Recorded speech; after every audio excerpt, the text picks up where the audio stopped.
Well, let's go ahead and get started. It turns out one of our members had to quarantine today because of a COVID exposure.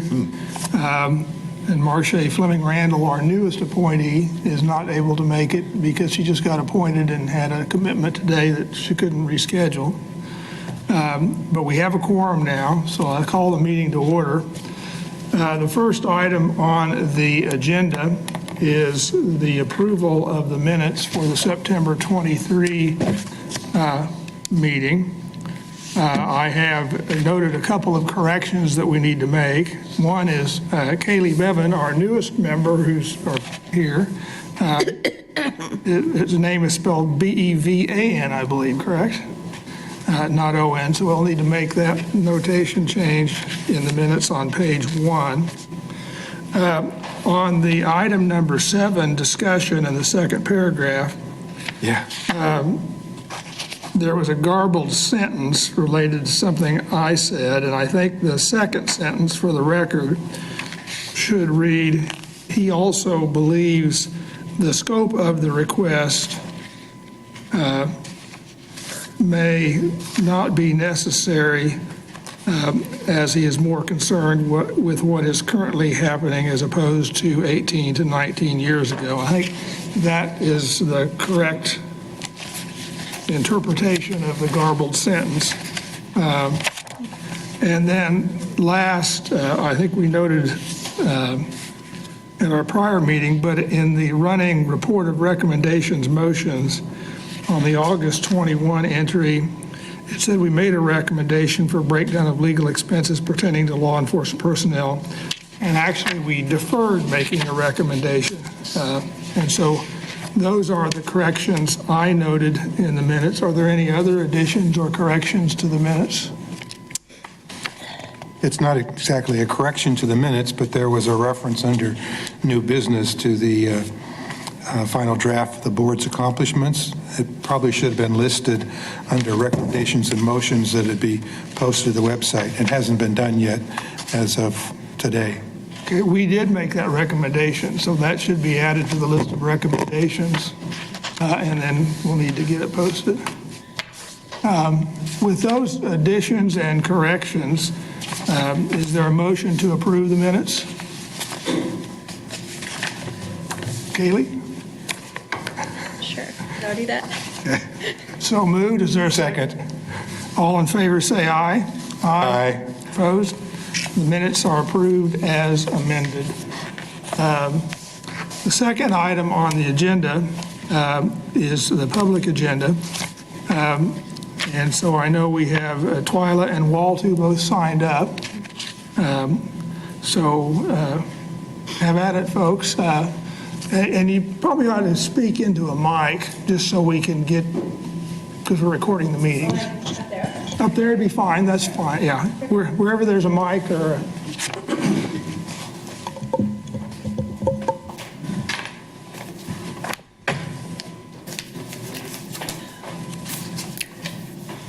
Well, since we were talking about the minutes and prior minutes and so forth and the last meeting, I noticed in the August meeting that classification data that had been presented in prior months was missing from the data presented by the department in August. And historically, the classification data it appeared to be the regulation data kind of grouped together into classifications. And so I didn't see that in August. The only reason I know that is because I'm trying to track this data over time, and I was entering it into my spreadsheet, and that part was missing. And so on the topic of, kind of tracking data over time, when I look at, these aren't really numbered, but it's today's agenda, there is a report next to the last page. It says year-to-date complaints received July 16th to September 30th. And I'm just curious, why that period? It's kind of a year-to-date, July to September. I mean, what's wrong with January to August or January through September? I don't know, just an observation I wanted to share here with the board on that. Let's see. And then Chairperson Fowler mentioned, things on the recommendation and motions. And I, since the last meeting, was looking at that as well. And I don't know if anybody ever here answers some of these questions I have, and maybe it's not appropriate to do it like here and now, but February 2021 approved the resolution presented by Dr. Walt Chappell, Racial Profiling Advisory Board of Wichita, motion by Sims, second by Harris, motion passed. And so it's great that it was passed, but I don't recall, and I've attended all of the meetings this year, I don't recall, just because it's passed, does that mean there's no action, or should there have been action on that? Question, I don't know the answer. Just had Wanted a to bring it motion up. on the floor. And so by Robert's Rules of Order, you passed your motion. If you had action in your motion, then you would have. All right, so then, But you were just passing a motion. So that's what we did. If somebody wanted action, then that might have been another motion. I think that related to ultimately the work that was done by Dr. Berger and the presentation by Dr. Berger.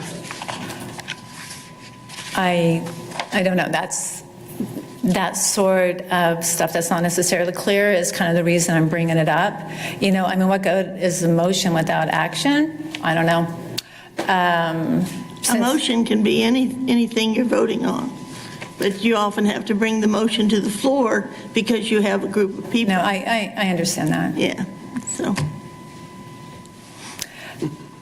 Well, maybe other folks would consider that perhaps there is an action item there. Maybe there isn't. And then I wanted to encourage the board when, a couple months ago, I think, when there was the conversation around police chases, there was a lot of lively conversation. There was certainly nothing formal, no motions or actions, but I would encourage the board to maybe look at that again.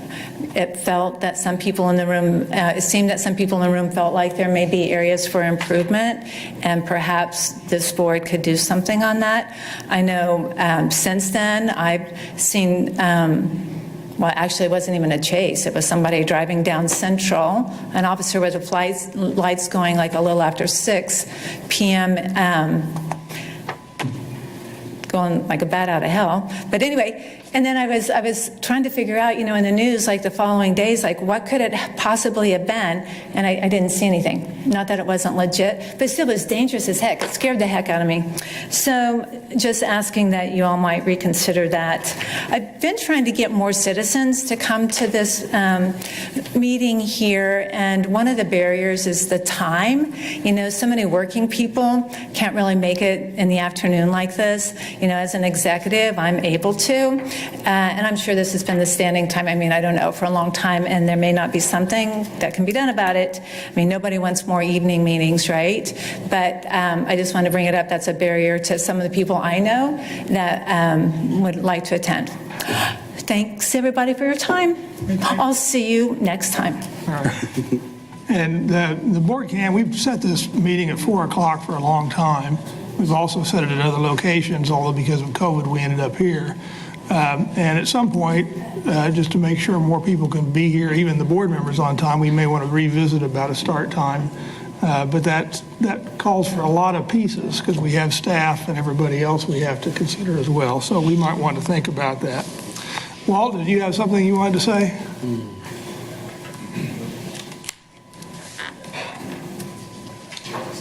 What's going on? What's up? How you?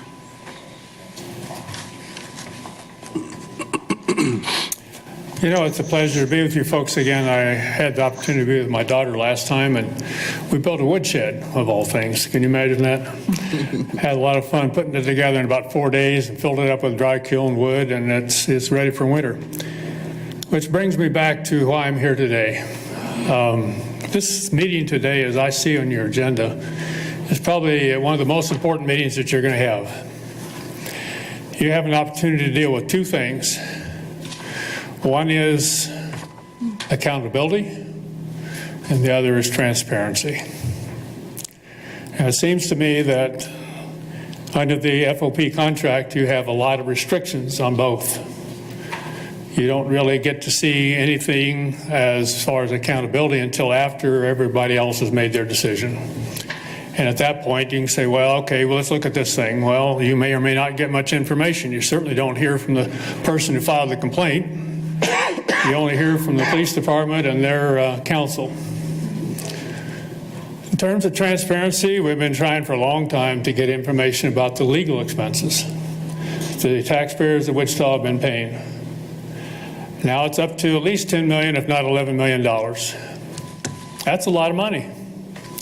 Seems to me at some point we got to say, okay, what's the pattern and practice here? Are we getting these cases settled? Are we getting them to court? Let a judge and jury decide. If you can't see them and the court and the jury can't see them, at what point is there accountability for the officer that used excessive force or killed somebody?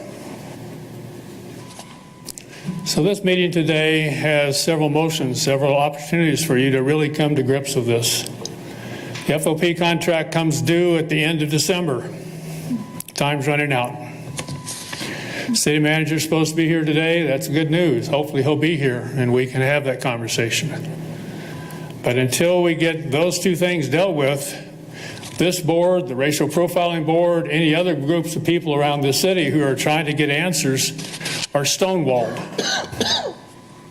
Nothing gets done. We don't have accountability and we don't have transparency. And the festering wound inside the community just keeps growing. And you see this in communities all over this country. We don't want another Ferguson here in Wichita. Remember that phrase? Let's not have another Ferguson in Wichita, Kansas. Please take these motions seriously. Please come up with some good decisions. You're the group now that the city has decided is important and has the authority to make those decisions, recommendations. I encourage you to do so. Thank you very much. Thank you. Tim, did you sign up to speak? Yes. Okay, go ahead. Good afternoon, all. Hey, Pastor. Chairman Fong, Pastor Sims? Attorney Magana, all board members. Sharon, how you doing, my friend?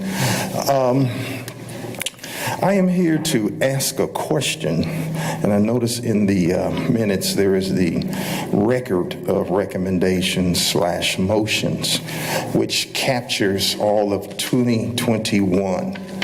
And my question is there an intent of the board at some point to go back and do the same thing pretty much from when we first started in 2018 up to now, of course, or up to 2020? Because there was a lot of recommendations, motions, and so on and so forth made during that period that's not captured. And especially for me, that period covered the bulk of my service to the board. And so I'd just like to know, at some point, does the board intend to go back and recapture or do minutes for that period? Tim, I think that, obviously the minutes reflect what happened. We did, and Denny Bender drafted and we approved a report that summarizes in summary fashion what has happened over the last several years, which is supposed to be posted on the website. So that captures some of the earlier history. I don't know that there's a present intent to go back through all the minutes and list out everything for the historical time, but the minutes themselves speak for what happened.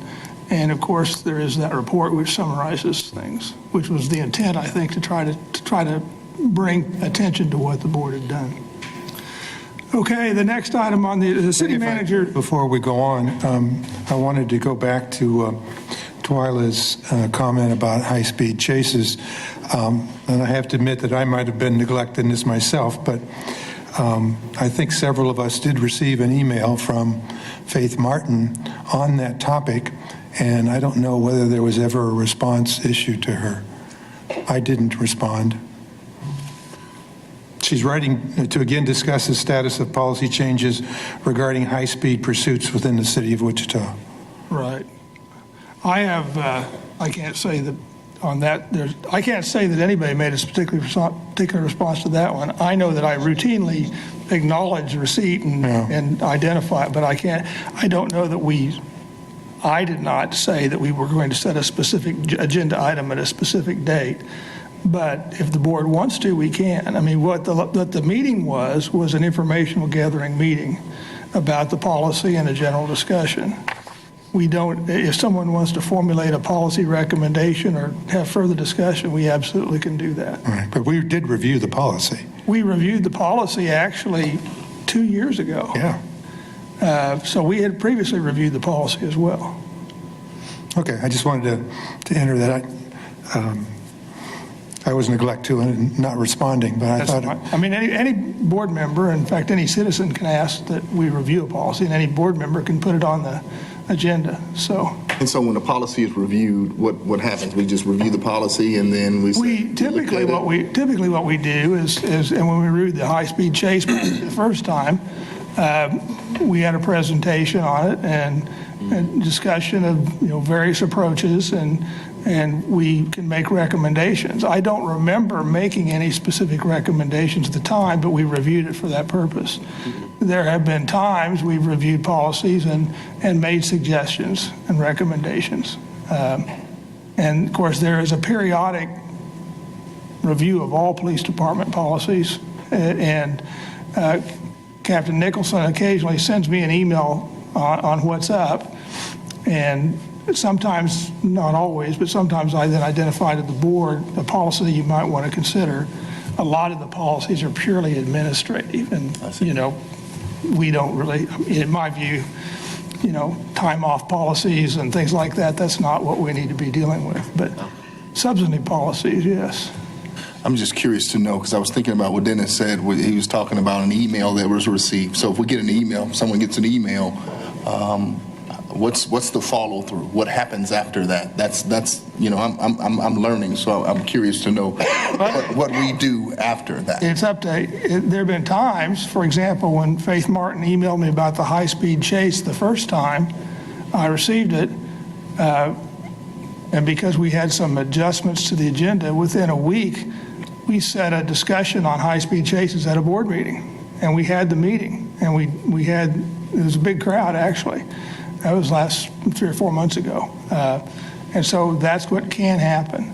If any of us receive an email from a citizen, then all you have to do is send it to, chances are it'll come to more than one of us, but just raise your hand, so to speak, and you can ask that it be put on the agenda, and it will be. Sometimes it requires preparation from the department, so it might not be on the next meeting, but it can certainly be on the following meeting. So yeah, that kind of dialogue can absolutely occur. I think it's been my intention, I think everybody else's intention, to be very receptive to those kinds of comments and requests. I never have gotten an email from anybody, or if I've gotten it, I didn't. I get so many junk emails that I have a bad habit of click, click, click, click, click. And then I find out later I clicked on the wrong one. Yeah. And but I've never gotten any kind of an email, so. Or I noticed. Your email address is not on the website. Did you What? know that? What? Your email address is not on the website. And I noticed What's that mine not? isn't either. I noticed that last week when I looked, You don't have a website address. and I don't know why. I've filled out the form a couple of times. Yeah, well, Oh, really? we can, I view that as to be your choice, and so if you want, if it's, I don't care. I mean, well, then give maybe Keely, that's why I haven't gotten one might be, from anybody. give Keely your email address and they'll So put, yeah, they've got it because I get it from officials. Oh, I guess they do. I mean, You get it, so. I get everything, so. but that may be one reason. It's the same way with you, sir. Your email address is not their email. Mine. Pass the head. Odell? Odell, Oh, yeah, I don't know who Otis is, brother. Otis Redden. Yeah. No, I got you, brother. We'll get that adjusted. Yeah, I'll make All sure right. that it's on there. I mean, I don't have a problem. I didn't know it wasn't. It's It's all good. So Why don't we go, we have another visitor with us now, and the city manager has a limited time period, so why don't we skip the staff report update, and Bob, come up here and sit at the table with the mic, and let's... I don't think so, Jay.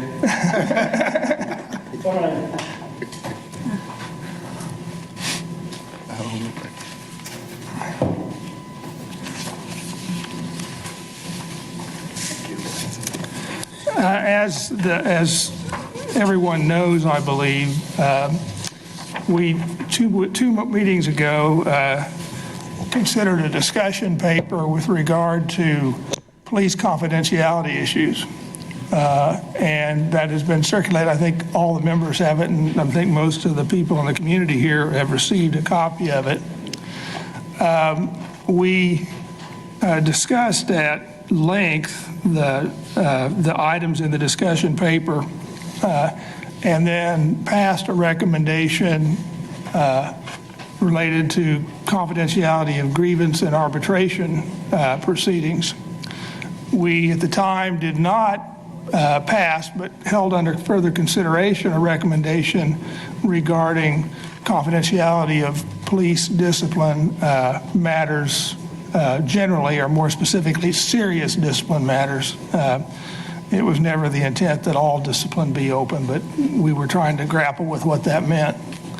That policy recommendation related to grievance and arbitration was sent to the city manager here, and Bob reached out and said, I would like to discuss it.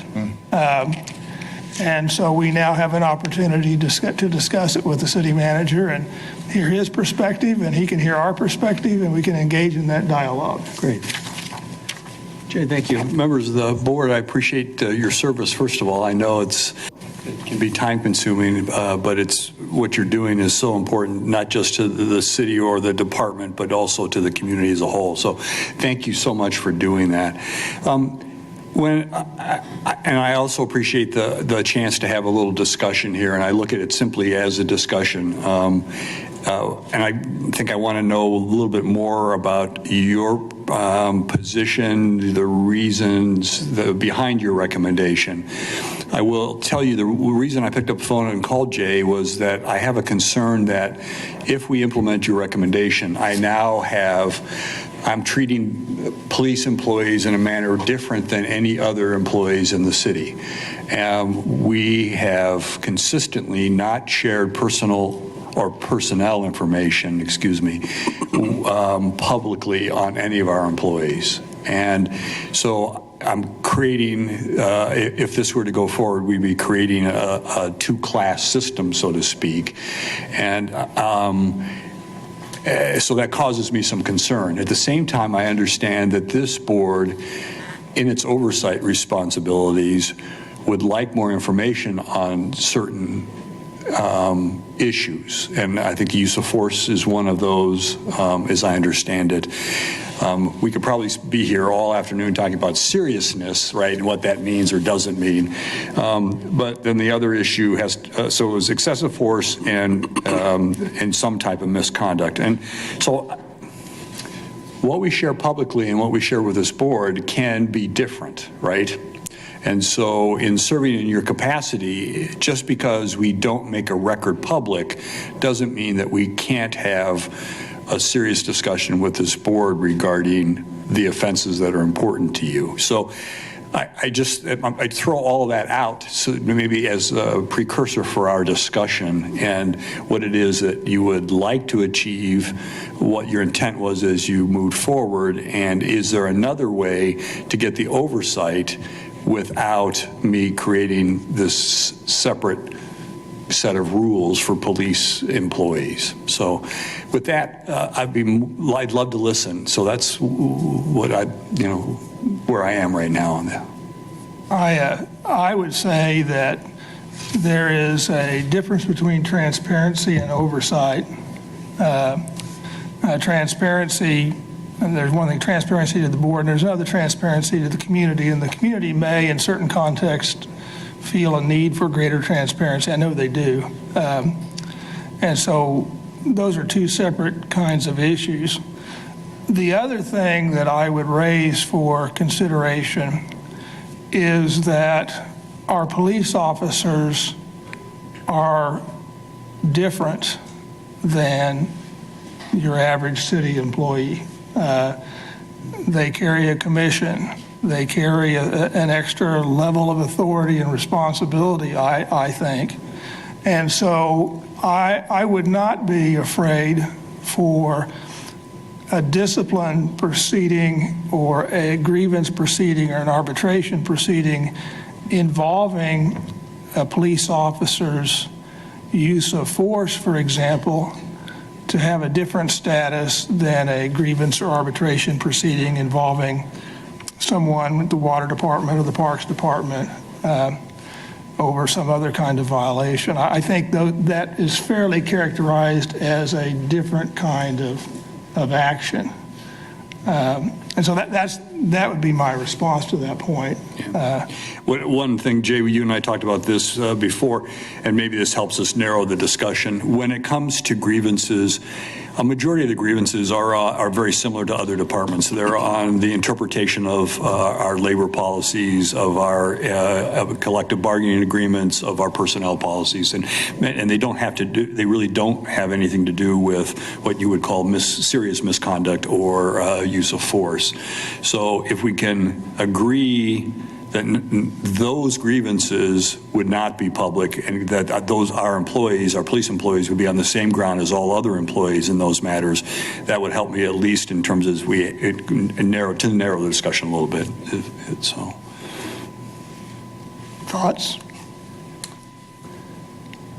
I think that's a reasonable kind of proposition. The point is, and I had the opportunity to talk to Judge Andre Davis last weekend. He was in town, and he is a former federal circuit judge who then became he retired from a federal judgeship and became the city solicitor, city attorney for the city of Baltimore during a period of time when they had tremendous controversy in their police department. And he and I talked about this issue of confidentiality and the interaction of a city or citizens review board in the context of oversight, because he was involved with that process in the city of Baltimore. And his concern, by the way, he articulated a confidentiality position not unlike yours, so I don't want to say anything different.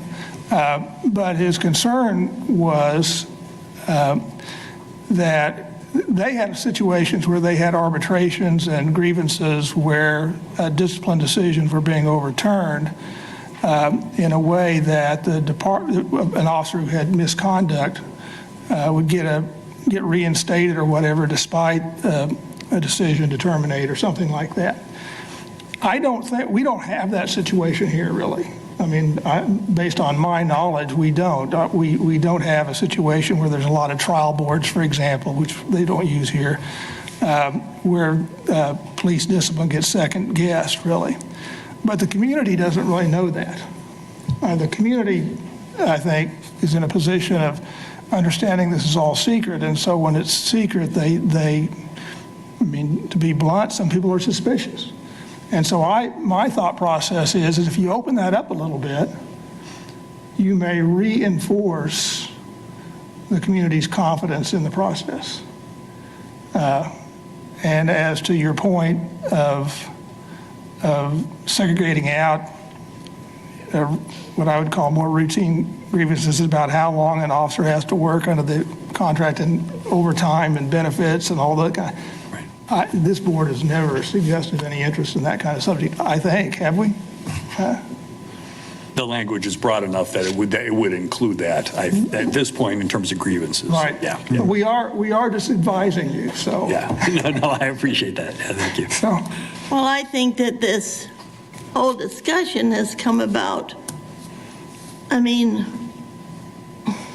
has come about because of the use of excessive force in other cities. You know, people have died. We've watched it on somebody's telephone, you know, and I think that has come. And then we had our case here with the, what was it called, the swatting, or anyway, where the guy was killed. And, you know, you have two sides to that story, and you have two positions, and you have two philosophies. And I have discovered, you know, in my own family, when talking about it, that there's two opinions.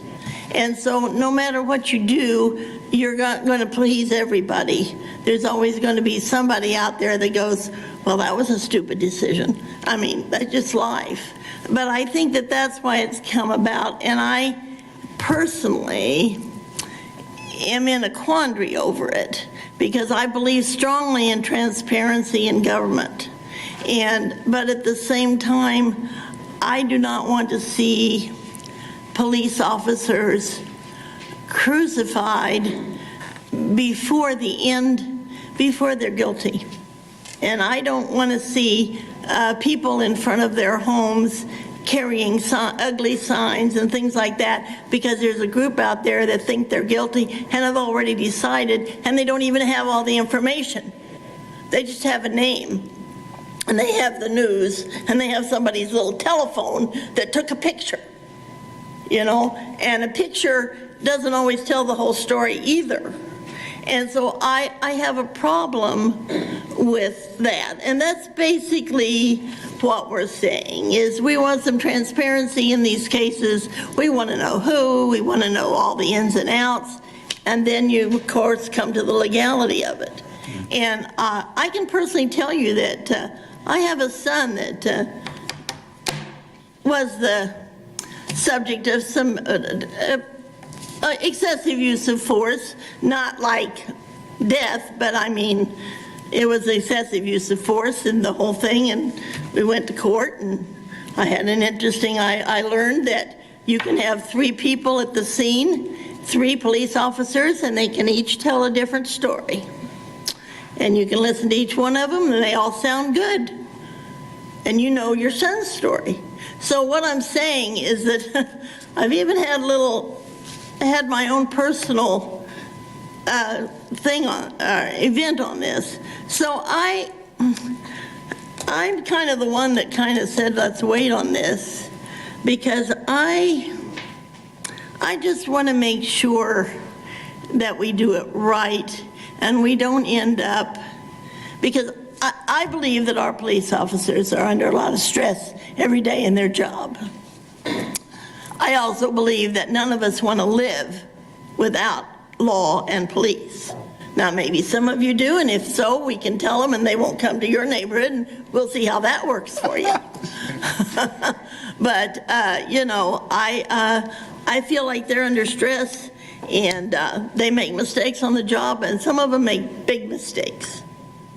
But I just want to make sure we do this right, so that we don't end up with police officers afraid to do their jobs because somebody's looking over their shoulder that is not in the trenches and that does not know the job. And nothing irritates me more than to have somebody tell me or anybody else how to do the job when they're not doing the job. And what is, you know, what you see, you know, get out there in the trenches, spend a few days or weeks doing the job, and then come back and tell me, then I'll listen. Sharon, So that's where I'm coming from. Right, and you bring up multiple points or multiple sides to the issue, and I appreciate that.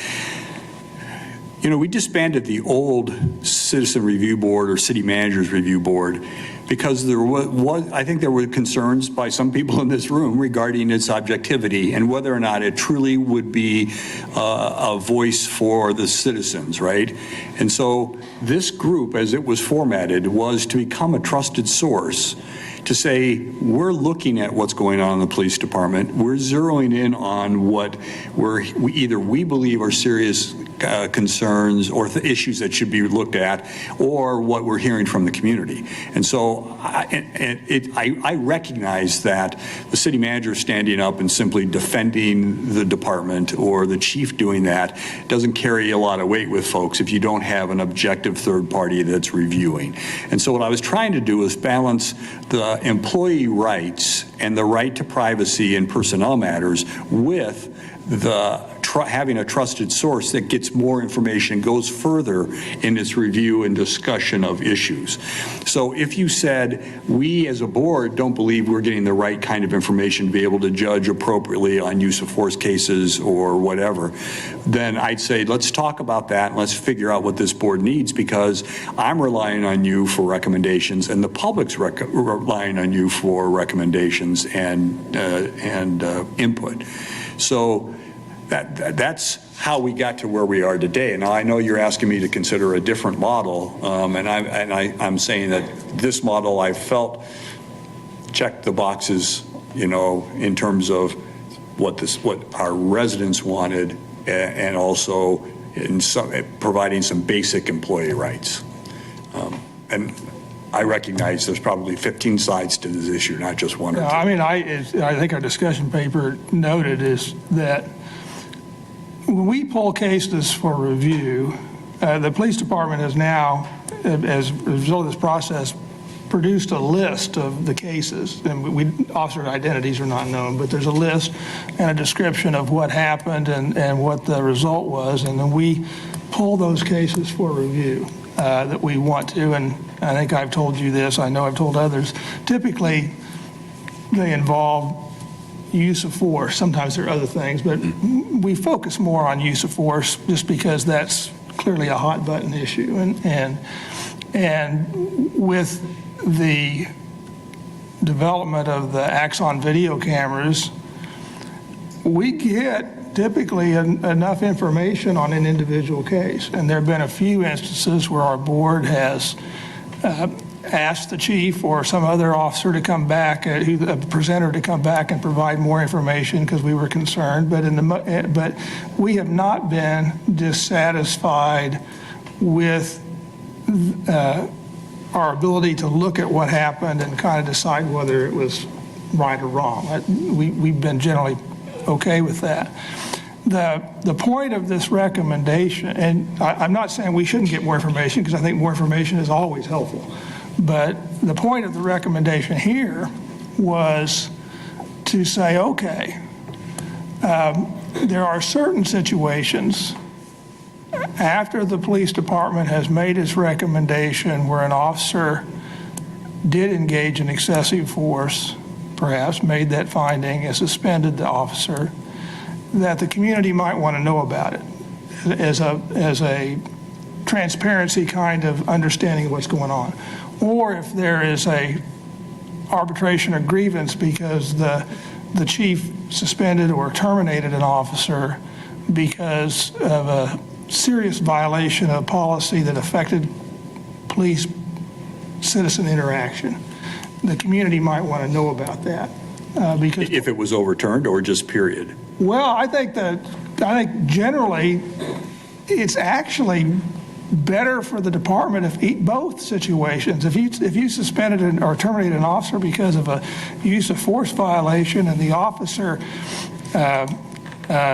appealed and it went through an arbitration proceeding, and I understand it ultimately gets to you at some level, the fact that the department went through that process and resolved it and it was upheld is just as important to establishing the credibility of the department as understanding when it's not upheld. I mean, yeah, that's a process kind of decision. Does the process work? So I actually think it applies both ways. I don't think our mission here is to second guess in this context. Our mission here is to try to encourage a process that works and that has some level of acceptance with the community.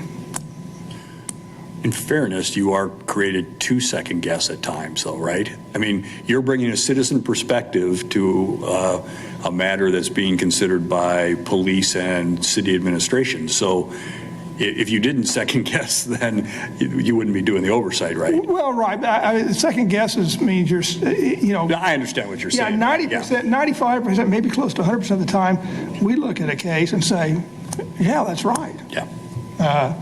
And so I think the members of the board, certainly those who've been here a long time now, or for the duration of the board, would say, I'll say, that we have a pretty high level of confidence about how the current police administration is handling discipline. I mean, we seem to be pretty comfortable by it. But not everybody in the community feels that way because I think of the transparency issue. So that's what we're grappling with right now, is that issue.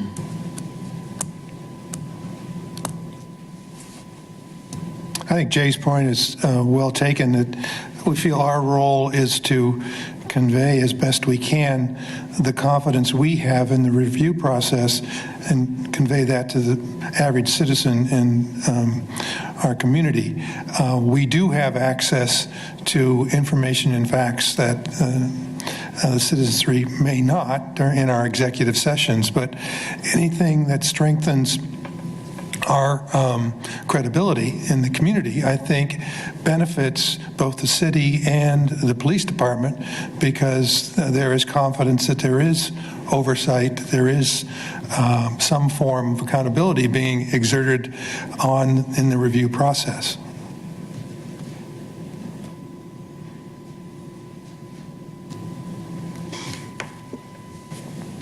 How does the FOP contract's coming up, and I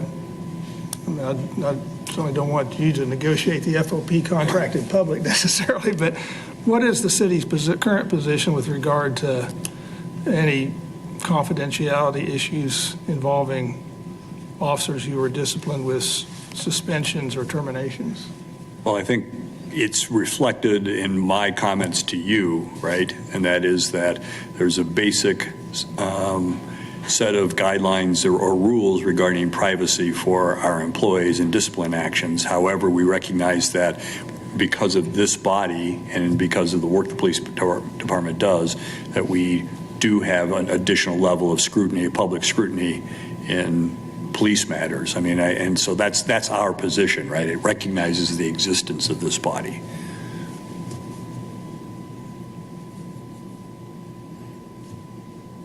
Well, I think sometimes when you talk about the use of excessive force, that many people, and I've kind of gotten the feel from people talking, that they are concerned that a police officer may be accused of excessive force many times over before he finally, or she, finally does something that brings it to the forefront.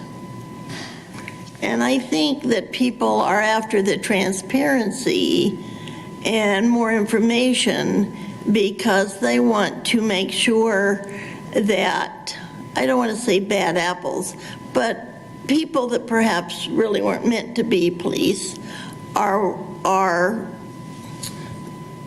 weeded out. In other words, they're not given second and third and fourth chances until, something really bad happens.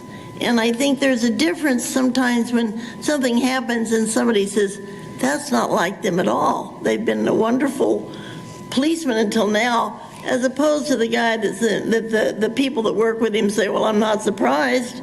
This has been coming for some time.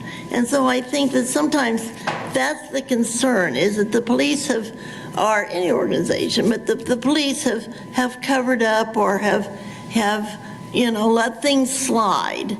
And I don't think they do. I agree with Jay. I'm very confident in what we see, and a matter of fact, some of it is, to me, kind of picky. But but I think that is concerned with the public sometimes, is that, and for some people, that's their first thought. Well, what kind of cop was this guy? How long, what happened? Is there stuff we should have known, or is there stuff now we should know? Mm-hmm. And so when it comes to transparency, what they really want to know is, was this a bad apple, or is this something that the department is not condoning, but is covering up or pushing along. I mean, these are the thoughts that come. And so I think that that's when people say transparency, they really just want to know how and why it could have happened. And I think sometimes when we depend on the media, which is more likely a mistake, but that's the only place we have to get our news and our information. And so I think that what we're saying is maybe more information should be shared if it's something that is like the shooting. Right. And everybody's like, who is it? What happened? Well, we need as much information as can possibly publicly be shared. And I think that's what people are saying. And I could be wrong, but that's what I'm hearing. And I to Sharon's point, but also to the department,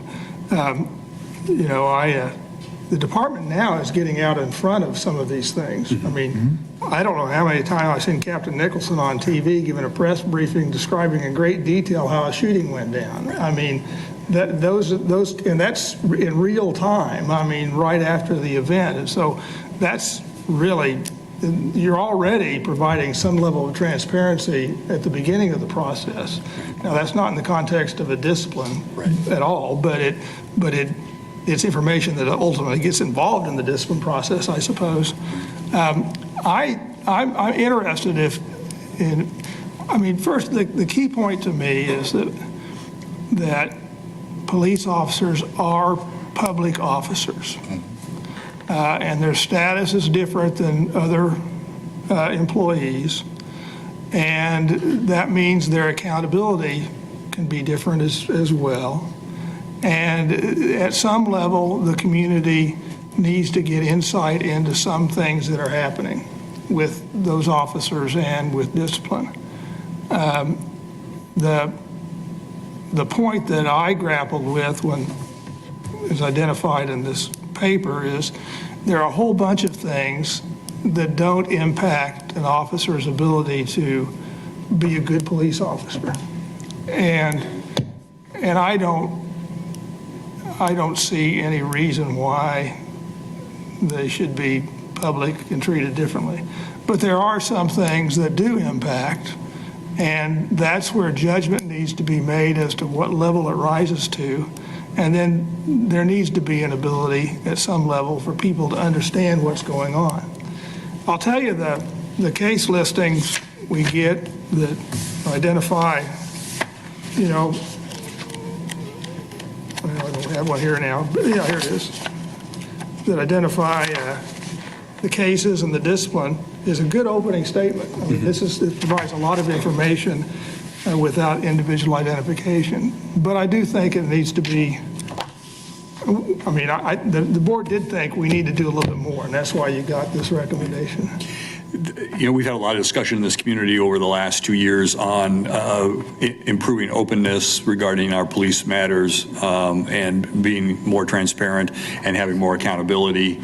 And again, that's why you're all here and why I appreciate so much the work you do. But this discussion's also taking place around the country. Do we know of any best practices or good examples on how other cities are addressing this? I was going to comment on that because prior to our examination of these two issues in the recommendations we put forward, we dealt with the issue of officers involved in shootings and the disclosure of the names of the officers. And we did ask for a national representation of how other police departments handle that. And there was quite a variance in whether they were totally restrictive or whether they were immediately available to the public and to the news media. There was no real consistency from department to department. So your raising best practices is very appropriate. I don't know how other communities, other law enforcement agencies handle grievances and other disciplinary matters, and that might be worth exploring. Some of the language you find in the recommendations in terms of the phraseology comes from other jurisdictions. We actually had a presentation by the department on what other departments do, and probably the majority have overarching confidentiality. There is several jurisdictions in California, Minnesota, I think some others, where there's a much more public kind of presentation. The language in the recommendation that we were discussing also parroted a Senate bill that was in the Kansas legislature, which never went anywhere. So it's not new stuff, but it's stuff of controversy in terms of how other jurisdictions handle it. Sure. As a citizen, and I think it's during the discussion, it's sometimes it takes a really long time for some of these complaints to be decided, right? And we have a list right here.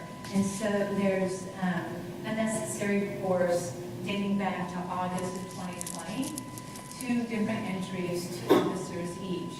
And so then as a citizen, it gives me pause, right? So there's not transparency. This has been going on for well over a year. I just want to add that, it gives me pause as a citizen. Right. Yeah, so let's just use those as hypotheticals, officers A and B, C and D, assuming that they're different officers. So let's say it's taken a year because it's being adjudicated. At what point do you go public? Simply that someone filed a complaint against them? Is that it? Or is it after a complaint has been sustained and there's been disciplinary action as a result of that? That's, I guess, some of the, it's not even nuance, but that's just some of the questions about how we go forward. I get, and I think we all would agree, you don't just, cross your arms and say, no, we're just not doing this, right? And I totally agree that, trust in, not just in police operations, but in city government is all around people understanding what we're doing, us being as public about it as possible. And when we're not, chance will write about it. And I do think it's, so I get all of this. And so I didn't come here today to simply say, we're not doing that. But the question, again, as I said, is that I think there are some basic employment rights or employee rights. And I just want to balance that with what it takes to get us to a consistent level of trust with the public, that they know that we're looking at issues that are important to them, including excessive use of force. And that's why I asked the question about what other jurisdictions do, because there may be something in there that we could all say, hey, that makes sense. That does address community concerns in a way that is somewhat balanced. I think that you mentioned it, and you said the word several times about trust. Yeah. I think that's what all of this is about. It's about building trust. What we usually see when it relates to the police and the community, we see us and them. That's what we see, us and them, us and them. It's a community. It's all us. Everybody's in this community. And regardless of what job, we all work different jobs, and on our jobs, there's a culture, right, to how we do things on our jobs. And that culture, we protect that culture on our job. That's just the way we do things. If somebody from the outside was looking in, that would be kind of difficult, because some people, don't want people to see what's, in that back room back there. Yeah. How do we build trust in a community where people can say, hey, I trust the police. I believe they're looking out for my best interest. And so. Totally agree. Yeah.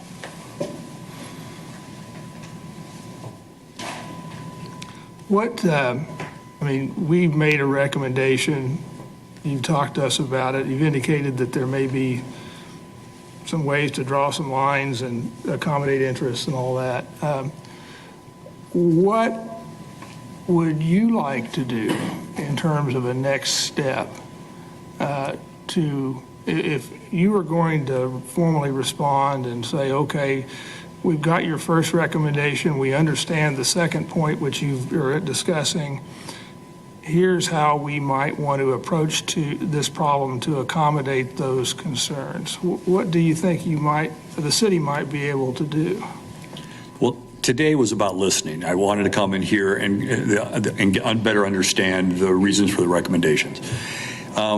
Based on the discussion we had, I would like the opportunity to look at what some other communities are doing and bring that back to the board and say, does this do it, or nope, that still doesn't get us the level of transparency we want, and then let's talk from there. But I think we have to do it through discussion, right? It's I don't want to get into a back and forth and you make recommendations and I go, well, I don't like those. And so no, I agree that a collaborative effort to a resolution is much better in this context, and I think that's fine.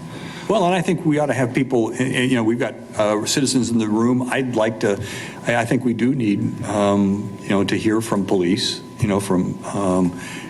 if they're willing to participate. FOP, I think, could provide a perspective. And the more interest we get, involved in the discussion, I think the better the solution will be.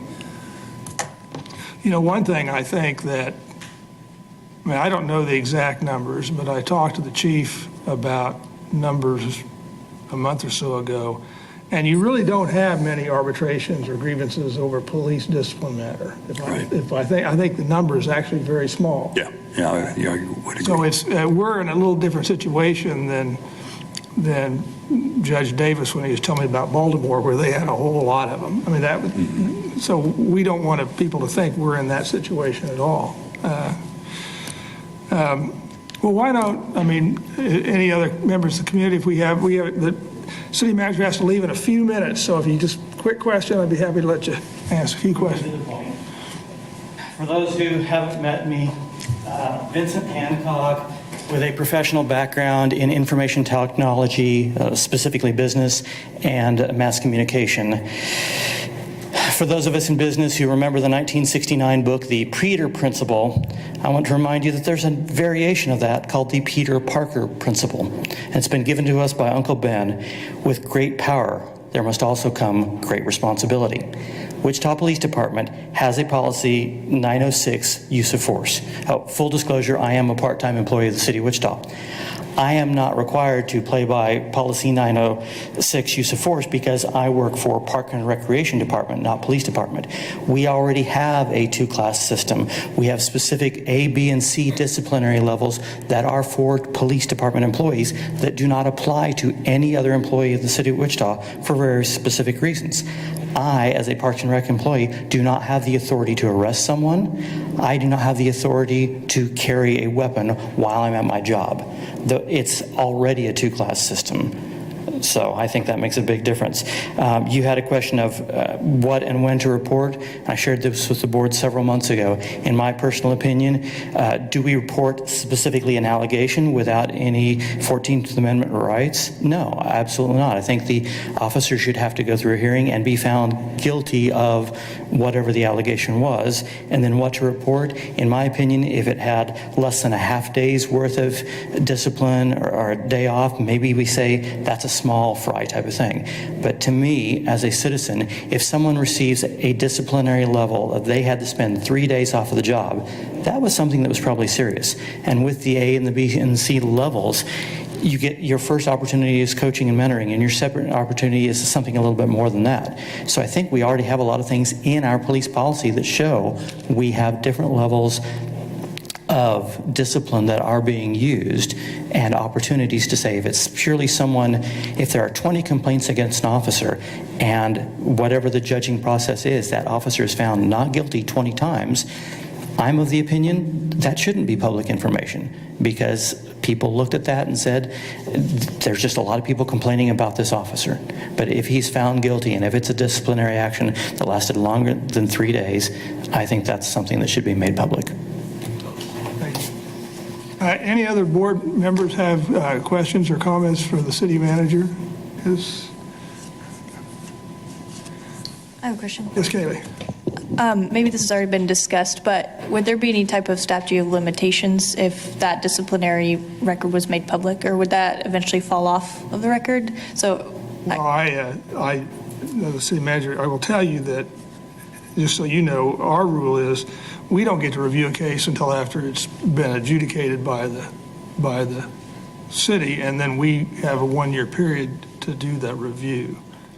I would envision, by the way, that the city wouldn't necessarily have to publish a list of officers who had these infractions. What I was intending in terms of the drafting was to say that they are not confidential under the Kansas Open Records Act, which means they can be, someone can make a request, they can ask, which you can do for public records. I wasn't thinking that we were making a recommendation that there would be a register that would be routinely published. I just was recommending that the information no longer be treated as confidential. I see. I don't know what anybody else was thinking, but that was the thought process. I was talking about in terms of overturning the exception in the Public Records Act that allows police discipline to be confidential, which is permissive and not mandatory. Right, that's the way I read it. Yeah.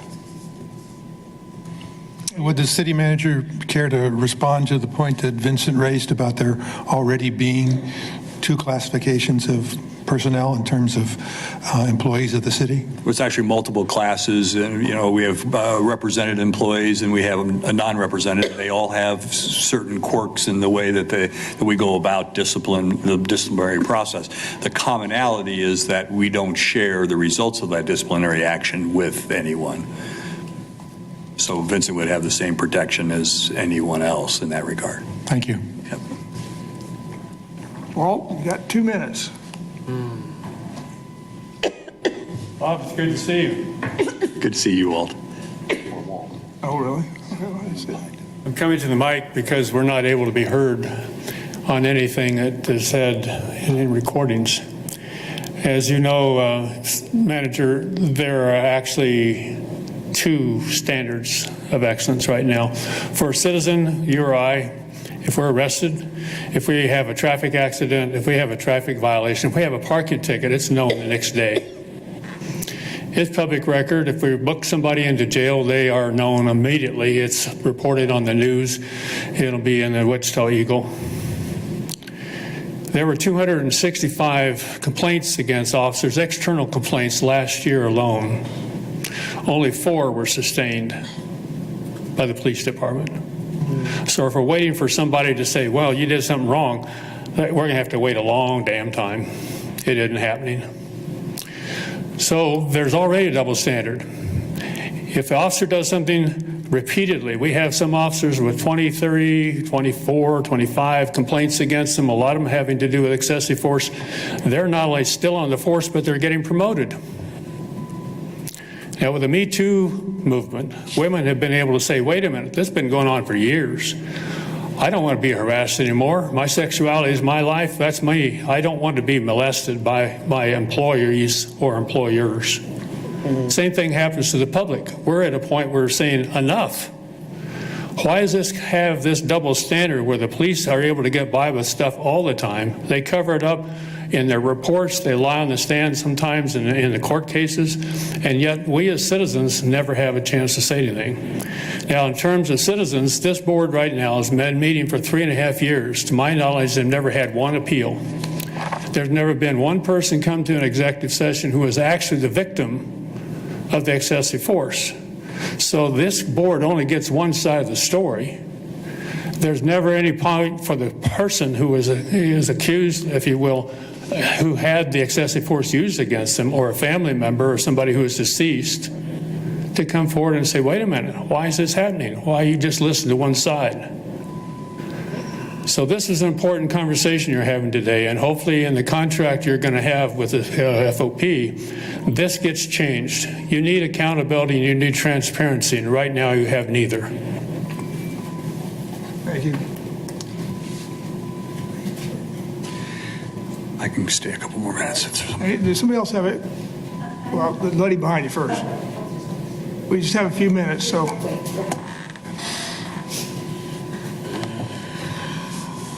I'm gonna say too, hi Bob, how you doing? So really, all I want to say is that this board, when you created this board, they have power, but it's limited power. So I would say give them more power. Let them review cases in real time instead of after the fact time. And so then there's another set of eyes looking at incidents. And then we already talked about better reporting out to the citizens, but we know that there's another set of eyes, real time and not after the fact. Then the citizens can feel more comfortable that something is actually being looked at and the results are fair. Thank you. Marla? Again, one or 2 minutes. What about next time we get a table here with the mic? Yeah, good idea. So I just want to ask the board to maybe set a time frame for this, because we've seen sometimes the city can take a very long time to respond with data, and internally, like if you want to set a time frame for just maybe to get resolution or feedback from the city, that's all I wanted to do is encourage that. Thank you. Thank you. All right. Any other questions or comments from the board? When's your next meeting? Actually, our next regular meeting would be on Thanksgiving Day, so we're thinking. I think so. Change it. Yeah, we're thinking about making it be November 18th. The Thursday before, It'd be the Thursday before. or the week before. But the board hasn't actually decided that yet. Okay. Would there be a December meeting? We have historically missed the December meeting and then had then in January, but we haven't discussed it. But Would you consider moving the November meeting off Thanksgiving and make it the week after? I'd like to get the information to you by your next meeting. if you would do that, we can do that. Okay. We'll check and. We could kind of combine November and December into a meeting the first part of December. We can check our schedules and Okay. let you know. Okay.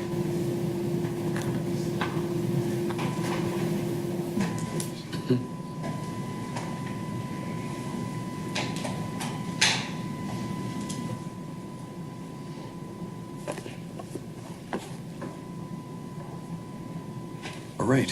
All right. Thank you Appreciate so your much. I time. really appreciate the opportunity to visit about this. Okay, thank you very Thank you, much. Jay. Yeah.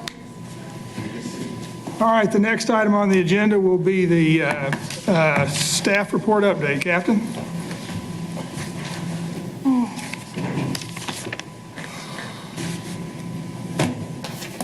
How you doing? Yeah, good. Thank you.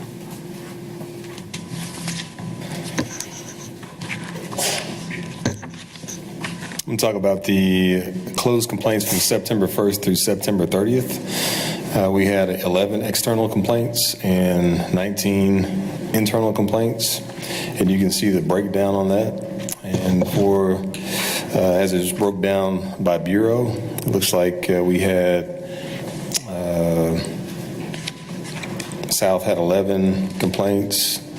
Investigations had 7, and you can kind of see and the breakdown on that as well. As far as new entries from September 1st through September 30th, we've had 34 external complaints and 22 internal complaints. And you see the breakdown by bureau. West had 19, South had 14, East 16, and you can see a smattering of others. I also point out that we've had of that we have 677 sworn employees, 199 civilians, and in those closed complaints we had 36 employees that were investigated and a total of 876 complaints. And as you see the new complaints that we received during that time frame, the number 1 complaint was complete and thorough investigation. Comply with policy. Second one was rude conduct. Third was attentive to a citizen's complaint. And then you can kind of see what the other breakdown is as far as judgment and some of the other things. Any questions? Captain, I may have missed this in previous reports, but I noticed on the outcomes, there is a classification stipulated now. What is the meaning of stipulated? that on the first page? There is one on the first page. Yeah. Okay, that was something that Deputy Chief Givens added, stipulated verbal counseling. So if we give someone like coaching and mentoring, that's not actually, it's not actually considered discipline. It's just, it's considered counseling. And sometimes they say, maybe like if an officer bumps into a mailbox or something and he causes like a scratch on his car, and he decides that he doesn't want to do a formal investigation, he'll stipulate that I did violate regulation, whatever, and I'll take it. And I'll just take that D penalty, and it's just stipulated. So stipulation just means that he doesn't even want the officer doesn't want an investigation. He just stipulates, he agrees that it's almost like a plea. Yeah, okay. Thank you. Other questions? Does anybody have a case on the list they would like to pull for review? I'd like the 21 PSB 4715. You say that again, please? 21 PSB 4715. Okay. What page is that on? That's on the first page here. Oh, okay.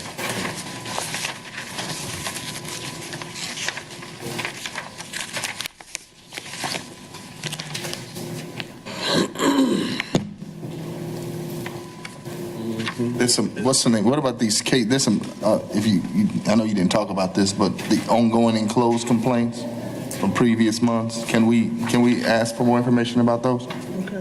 Yeah. You talking about on the yellow and green sheet? Yeah. Okay. Which one are you? You have a question about? 21 PSB 1119.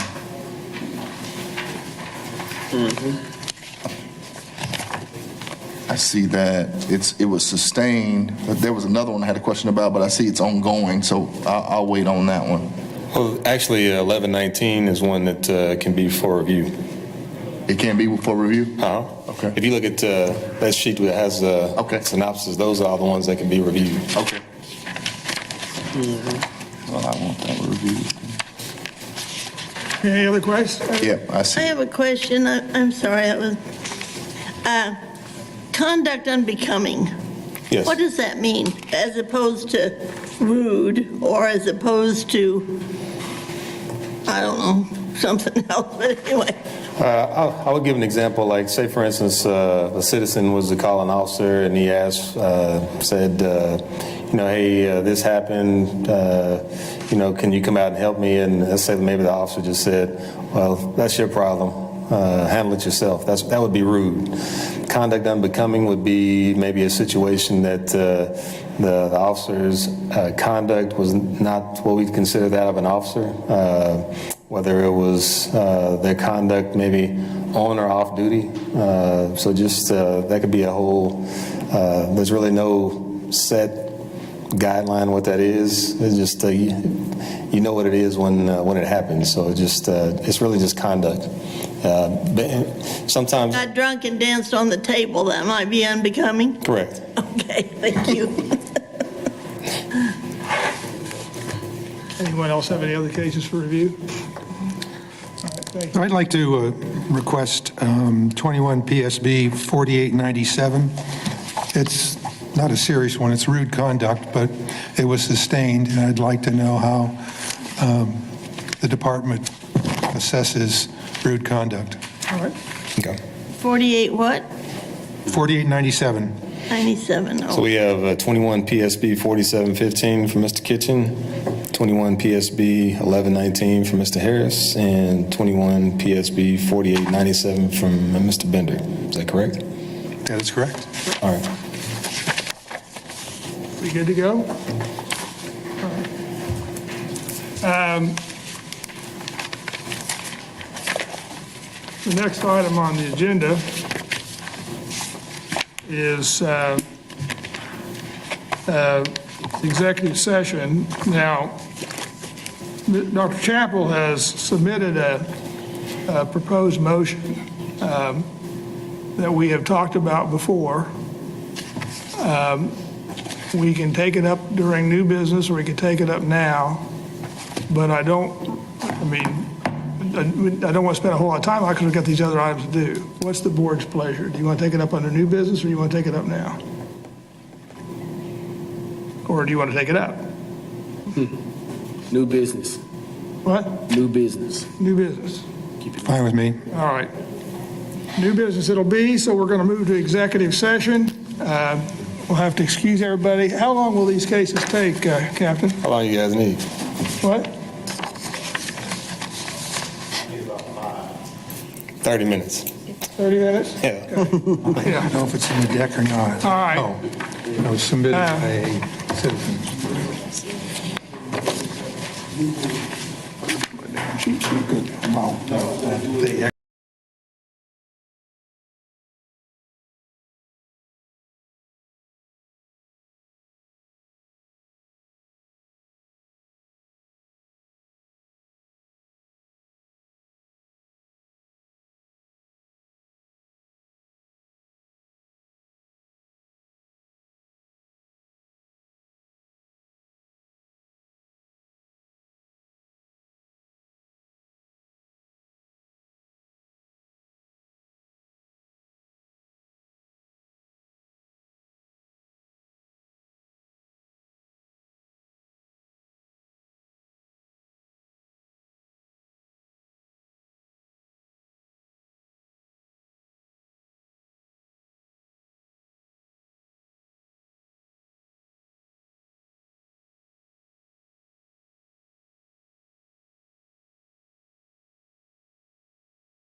Gave me something though. It said they'd been out there often. Did she hit him often? What had they been out there for before? What? Oh, Yeah. sorry. All right, we're reconvening in public session now. The board considered PSB 21-15-27 and 21-31-33, made no recommendations or findings. Next item is new business. We have Walt Chappell has circulated to all of you, I believe, his proposed motion. Does somebody want to adopt a portion or all of it? Would someone like to make a motion or not? What are we moving to do? I think you got a copy of it. Walt circulated to the board by email, I think, and I think he did it to everybody. His proposed motion that asks us to ask the city attorney and the city manager to produce financial information related to the defense of cases for the last 20 years. And there was an Excel spreadsheet. The city has produced a good part of that information, but they have not identified there's some missing data. And he has asked the board to ask for a recommendation. We considered it briefly a meeting or two ago and deferred it. And so the question is, does the board want to undertake his motion in some form? Yeah, I move that we do. All right. Been a motion. Is there a discussion? A second? Is there a particular significance to starting with 2003? Well, my view, which I've articulated before, and we'll let Walt speak to it, but he's spoken to it before several times, is that I think it's outside the scope of our responsibility to ask the city to produce. They've done a lot of it, but going back 20 years is not really relevant to our function. I mean, there's an argument to be made that you need to know how many lawsuits there are, I suppose, but defense costs don't equate to wrongful conduct necessarily. And 20 years ago is how many chiefs of police ago, we've had almost complete turnover in the police force. So I'm a little reluctant that I don't know what we would do with the data. Well, how far back does the information go that we already have? Well, I have it at home and I've looked at it, but some of it goes back 20 years. No, it does already. Some of it does. It's just a matter of filling in the blanks is what Walt wants. Because I think 20 years is too many too. I mean, I'm sorry, 20 years ago?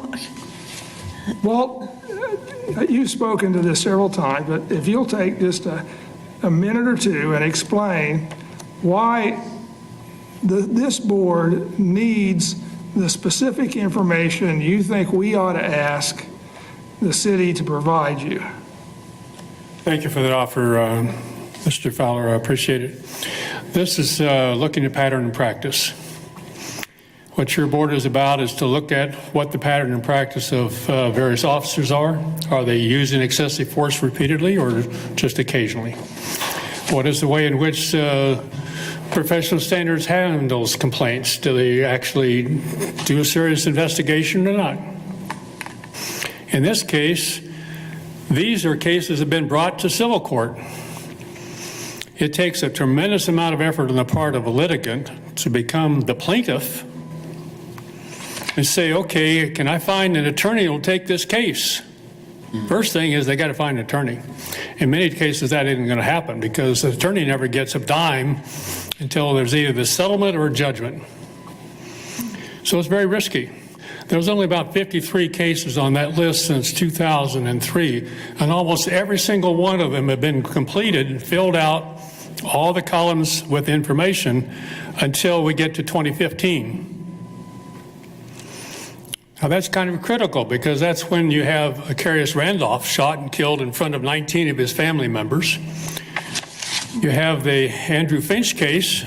It's still blank. We don't know how much has been paid to a man by the name of Piggs. Steve Piggs is the attorney.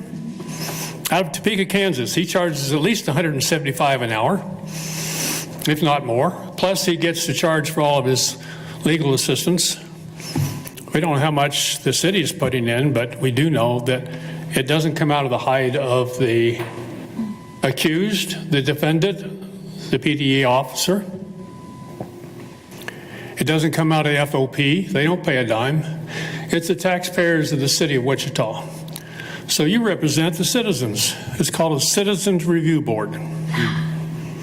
In my mind, it's extremely important. Now, Jennifer and I have had conversations on the phone, we've had text messages, we have emails, consistently saying, yes, I will get this information to you as soon as possible. We were going to get it between Christmas and New Year's. And what you have already in front of you is the latest information as of the end of 2020, December 31st. There's 22 blanks. We don't know the status of the cases. Are they settled? Are they adjudicated? Have we got any resolution? Don't know that. Secondly, how much is Steve Piggs charging? How much more do we have that we haven't accounted for? Don't know that.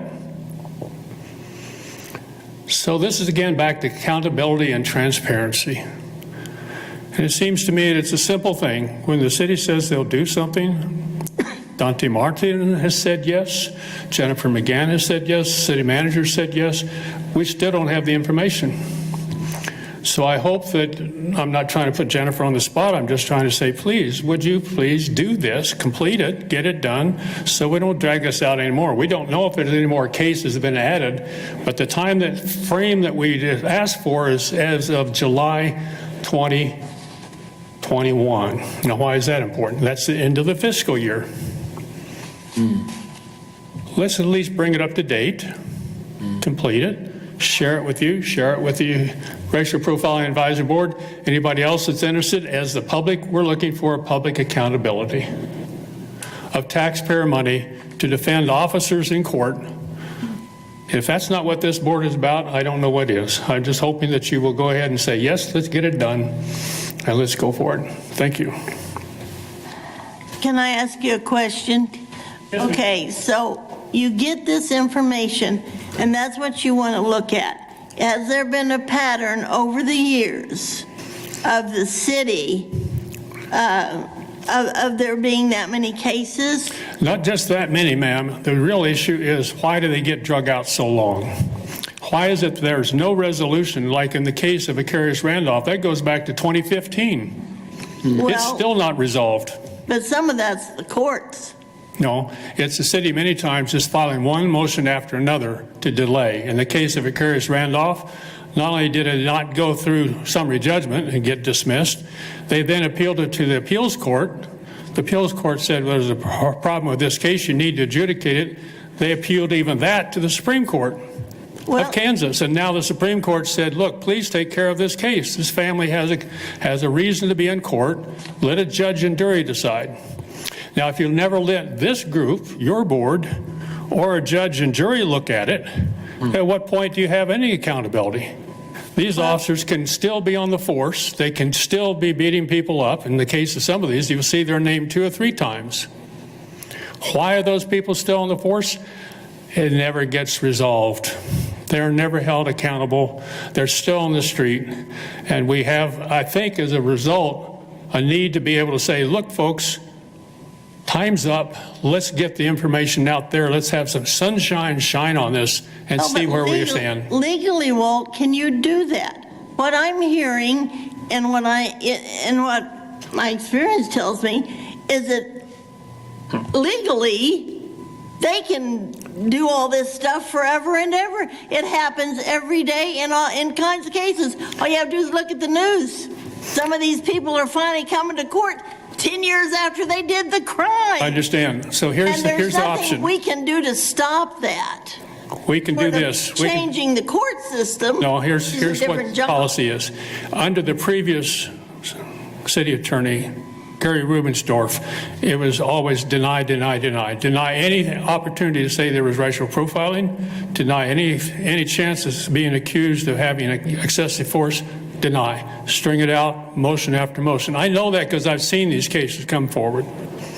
It took us 5 or 6 years to get one case before the federal court. Well, but they allowed So let it. me complete my point. There's an option to mediate rather than litigate. If you, as a city council and a city attorney and a city manager say, look, our new policy is to treat people with fairness. We want to sit at the table, figure this out without running up the bill on the taxpayers, not dragging it out and extending it for the plaintiffs or the defendants. They're under a cloud all that time too. Mediate rather than litigate. That is an option that a lot of police departments are thinking and trying to do now. And I think that's something that you could recommend as a board here as well. In other words, settle out of court. Pardon? In other words, settle out of court. In many cases, once you get down to the mediation point, people begin to realize there's two sides of the story. Let's figure it out. Let's not make a big deal about this, and let's try to figure out how to take care of this family. And the carriers ran off, and some of you will refer to the fact. That family had 19 people in their front yard when he was shot and killed. That man had PTSD going on. July 4th, he thought it was under attack in Iraq. He was a Marine, decorated a Marine. He served 2 terms. They called ComCare. Instead of ComCare coming, an officer showed up with his partner. The other partner went behind the car, gave him space. The first officer said, no, I'm going to be in charge. He got right up in the man's face, and he thought he was supposedly in danger, so he pulls out his gun and shoots him. Now, I'm trying to get to the point that that family is, since 2014, still trying to get some result. They need some counseling, they need some therapy, they need a chance to be treated as human beings. You referred to your son. I don't know what kind of trauma that had for you, but it probably wasn't fun. No, it wasn't. So we've got a family now that is grieving. The same with Andrew Finch. Their family is grieving, and they don't get any support from the citizens of this city. Let's mediate rather than litigate. That's one option. The other thing is to say, rather than drag these out, go ahead and get it before a judge and jury. Let them decide. Don't try to get it through summary judgment and say, well, maybe it'll go away. Find out some way to review this. I don't want to spend a lot more of your time, but anybody else have a question? Denny or? I have reservations as to whether this matter really is within the purview of the ordinance that chartered our board.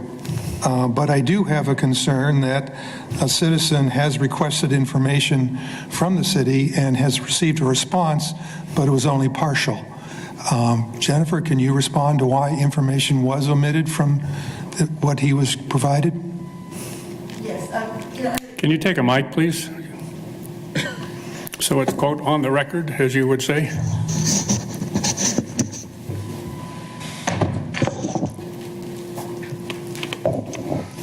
Thank you. There's been a long process in providing this information. It does go back quite a while.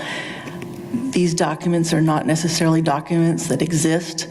These are pieces of information that need to be researched manually, and some of them would take hours of staff time. We have spent hours of staff time. I've spent hours of my time manually researching the questions. It's not that this document exists in one place with all this data. And so it's challenging to devote those resources to finding that. And so there has been a process of providing information. If I could respond just quickly. When we first made the request on the 29th of July last year, it took a person in the accounting department that receives the invoices from the attorneys an hour and a half. Every time there's an invoice, they know what it is. They know, which attorney it came from. All we're asking the attorney here in the city attorney's office to do is match up that invoice with a case. And then tell us, is this, in fact, a case that's been settled? What is the current status of these cases? Is it pending? Please tell us. There are 22 blanks that hopefully Jennifer would please fill in. And I think that's pertinent information for this board. It's pertinent for the racial profiling board and anyone else that wants to know where our tax dollars are going. It's over $10 million now. And I think it'll be much more than that when you get the total. I would just add that any settlement the city council ever makes would be voted on at a city council meeting as a public record. It's an agenda item. Any settlement is public record. Any court pleading is a public record unless the state or federal judge seals the record for some reason. So those documents are all public records. Well, I mean, you have a list of all the cases. I mean, you circulated it. For our board's perspective, to the extent that those cases are identified and exist, we now know it. I don't know that, I mean, I have a hard time understanding why the individual defense bills on a particular matter are relevant to whether the officer did something wrong or not. I mean, that's not the way those things work. We have a charge to review cases. We have a limited authority to review cases that are within a time frame. Most of these cases are outside the scope of our review. Now, I don't want to say that we should avoid history. History can be important in informing, the current situation. But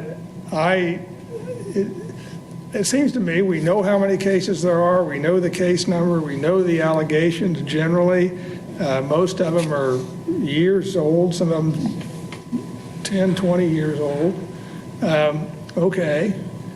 What we're looking at now is what's going on now and what cases we need to review now. And so I mean, I understand why you want the information, and I think probably under open records you're entitled to the information. I'm just not sure that we're necessarily the right vehicle for that. That was my concern.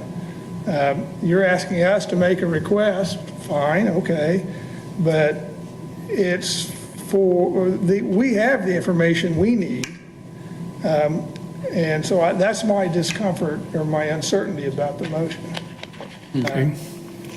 What I'm going to respond to is simply this. You look at cases that you're given, you never hear from the person who brought the complaint, right? You have your executive sessions, you never have anybody from the community that actually had excessive force used against them. It's only from the police point of view. Nor do we hear from the officers involved. Pardon? Nor do we hear from the officers involved. You want to represent one side, but we don't hear. I mean, this isn't a tribunal. So my point is that at least in a court of law, you get the person who was injured, in the case the plaintiff or their family, and a judge and jury, they get to decide. There's transparency. There's some accountability. Now, the problem is if the city keeps dragging these out all the time and never brings it to a conclusion, these families in a world of hurt. Why put that through them? And why are you saying to us right now, Jay, here's your situation. You're saying, well, these are out of date. We don't know how many since that was put together in 2020. We don't know what's coming up in 2021. I just don't think, Walt, there's anything that can be done because you're talking about a court system. So unless you want to settle out of court and not get the lawyers and everybody involved, it's sad. I agree. I mean, I've been involved in a couple of where I sued people, and it takes time and it is a pain in the butt. But I don't think there's anything we can do about that. I can't change the fact that the judge says, okay, we're going to take longer because the judge says it. The judge is what allows these things, and the way the system is set up, that's what allows it. And I'm sorry for these families, and I know it's tough. But we can change the policy. Other than having the city council, through your recommendation, can say, let's mediate rather than litigate. Let's bring these things to closure. Don't keep dragging it out. That's been the policy in the past, is drag it out. If you change the policy, now you got a chance for some openness and fairness. But, Walt, that's not even what your motion asks. Your motion just asks for attorney's fee information and stuff on old cases, or maybe some new cases too, but you're not asking us to make a recommendation on mediation or arbitration or lawsuit handling. That's not what you're asking for. Yeah, so the first thing you do is you get data. Do you understand the facts? And then you make the policy change. It's a two-step process. Right, Paul? Is that how it works? What do you feel? What do you think about this? I feel the same way, that the data is important. I don't know, as I'm listening here, I don't know that we're the right body to get that.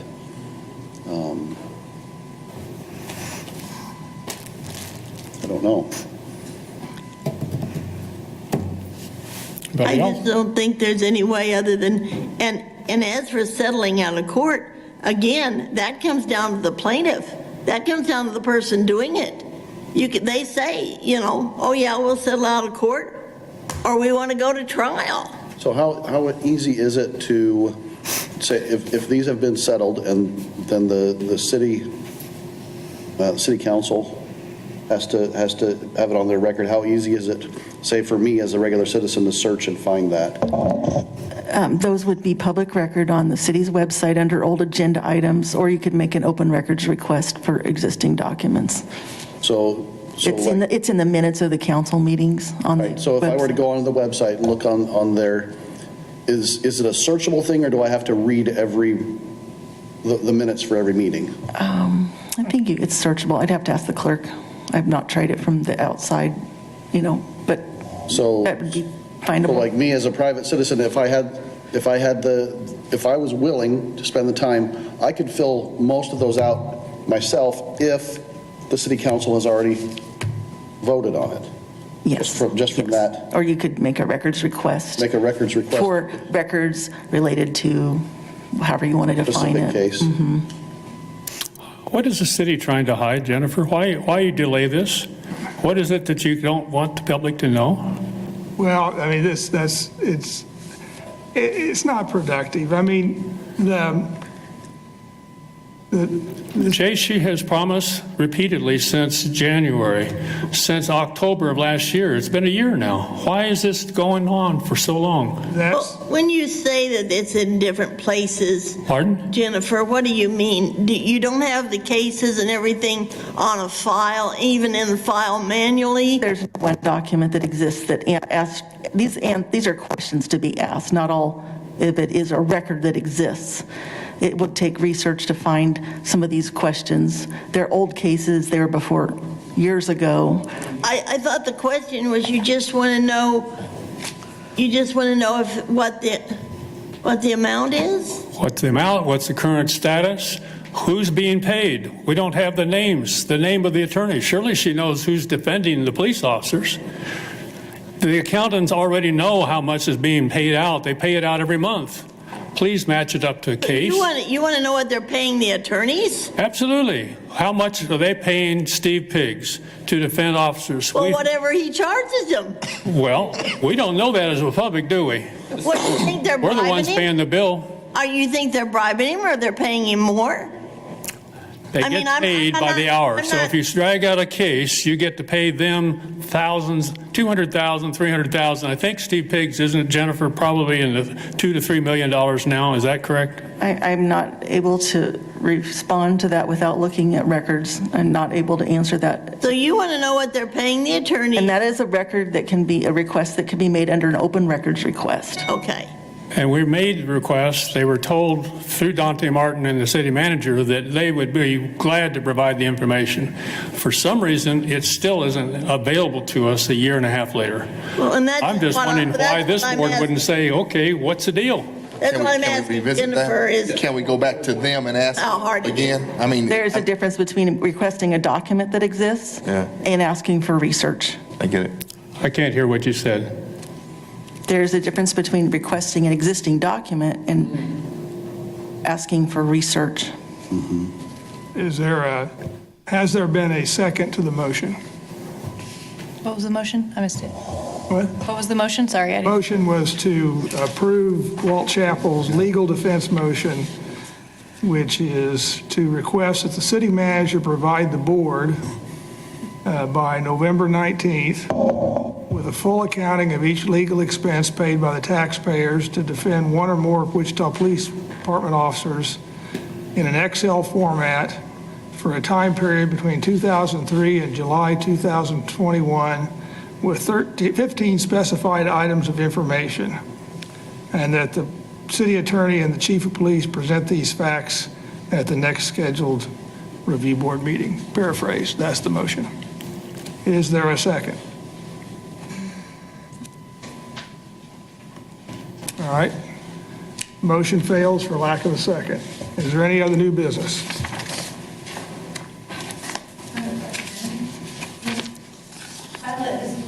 I can see it. The sun's in my eyes. Yeah, it is. So I live in a world of, well, let's just, we'll get a table here next time. Great. So I live in the world of the business of medicine, right? And so I don't know how things are supposed to work civilly. But like, there's a new person here. I don't know her name. You know, I don't know. I assume Kaylee Bevan. Okay. I mean, are we curious? Like, what do you do? Is that something that's, inappropriate to ask? Or what prompted you to come to the board? I don't know why. And even when Ricardo came, it was just like he just walked in and plopped down. It's just like, oh, who are you? And how did you get here? Is that not, like, done in civil boards where you don't, like, introduce and kind of do an introduction? Because she doesn't know you guys, right? Or have you met outside of the meeting? Nope. Nope. Anyway, I was just curious, or educate me if, things like this aren't done. Well, you raise a good point. Okay. Of course, I think that, there's a little blurb about who you are when the city manager makes the appointment. But Kaylee, just 2 sentences or 3 sentences about yourself. Sure. Happy to be put on the spot. My name's Kaylee Bevan. I'll be sure to have like a nameplate next time. I'm a network security engineer, and just happy to be here. This is my first meeting. So. What can Oh no. Network security engineer. Oh, network IT. security. Yeah, I work with computers. Okay. Maybe you can fix mine. Maybe. Ricardo, tell us who you are. I am Ricardo Harris. I serve in a couple different capacities here in the city of Wichita. I work for Wichita State University. I am the executive director of Wichita Gear Up. It's a program where we help students get ready to go to college. That's what we do. I also serve as a pastor, have served as a pastor in the city for 26 years. I'm Jay Fowler. I'm the chair, and I'm a lawyer at the Folston Seaton Law Firm. Been here in Wichita since 1980. Paul? I'm Paul Kitchen. I'm a social studies teacher at Northwest High School. This is my 22nd year at Northwest, and I grew up in the area, moved away for a while to go to school and figure out who I was, and then decided I wanted to come back to my community. Denny? I'm Denny Bender, retired nonprofit executive, formerly the CEO of the Union Rescue Mission here in Wichita. Odell? Odell Harris, junior pastor in the city, of course, as well, and work with Wichita Public Schools. And I also own the Heavenly Gates Mortuary downtown, funeral home owner. Sharon? And I'm Sharon Neal Sligger, and I'm a retired librarian. And I'm very active, like in the League of Women Voters and things like that. Which is kind of my activities are why I applied for this. And I was born and raised here in Wichita. Not a year of my life that I haven't been here, even though I've lived other places. And so I'm kind of Wichita born and bred, and think it's a pretty cool place to be. All right. Thank you. Well, that was a good idea. Yeah. All right. I got my crash course in. All right. Is there any other new business? If not, is there a motion to adjourn? Paul has a meeting to go to. Oh, next meeting. That's right. I wrote it down. The city manager wants to do it December 2nd? December,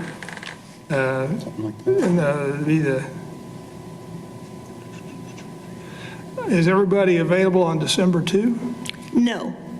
The first Thursday of the month, I have a meeting every Thursday, every first Thursday. All right. My other Thursdays are open, but not that one. How about the 9th? Everybody okay the second Thursday, the 9th? I think the 9th would work. The 9th, yes. All right. 9th would be awesome. All right. I don't have a meeting after that like this one. Okay. We'll schedule our next and final meeting of the year for December 9 at 4 p.m. right here. Is there a motion to adjourn? Second. I second. Oh, All in favor, say aye. Go ahead. Aye. I yield. I'm still learning how this works. I appreciate the effort, everybody. Thank you. Hey, man. No, dude, I am. I also have a meeting at 6:30. I'm supposed to go, but Oh, you got I'm supposed to be at Mine's noon. not till 7, but I like to see my children before I go to the next one.